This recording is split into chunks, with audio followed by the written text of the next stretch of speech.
Polisi resmi menahan Kepala Desa alias Kades Kohot, Arsin, terkait kasus pagar laut di Tangerang, Banten.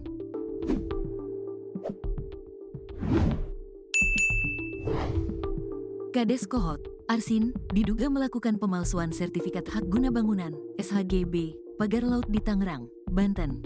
Adapun penahanan dilakukan Bareskrim Polri. Dirtipidum Bareskrim Polri Brigjen Juhandani Raharjopuro menuturkan alasan Kades Kohot ditahan bersama 3 tersangka lain menurut dia hal itu menjadi objektivitas dari tim penyidik. Pertama tentu saja agar tersangka tidak melarikan diri, tersangka tidak melarikan barang bukti, ucap Juhandani kepada wartawan di Bareskrim Polri, Jakarta Selatan, Senin, tanggal 24 Februari tahun 2025. Polisi menahan tersangka guna mengantisipasi tindak pidana tersebut tidak terulang. Kita takutnya mengulangi perbuatan dengan berbagai kewenangan yang dia miliki, ucapnya. Adapun 3 tersangka lain yang juga ditahan penyidik yakni Sekretaris Desa Kohot Ujangkarta dan 2 orang lain berinisial SP dan C. Juhandani berujar keempat tersangka ditahan di rutan Bareskrim Polri. Keempat tersangka diperiksa maraton selama 11-12 jam didampingi pengacaranya.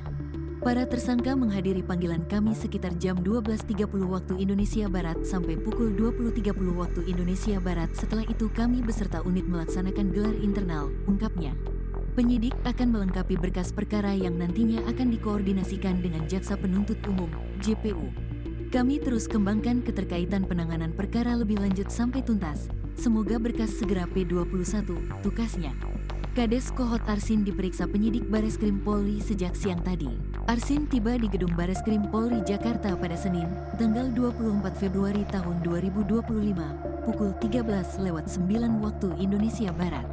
Dia diperiksa terkait kasus pemalsuan dokumen SHGB pagar laut di Tangerang. Arsin mengenakan masker dan topi serta memakai jaket warna hitam. Tidak sepatah kata pun disampaikan oleh Arsin atas perkara yang dihadapinya. Dia didampingi kuasa hukumnya Yunihar. Hari ini kami hadir di sini menunjukkan kooperatif ya.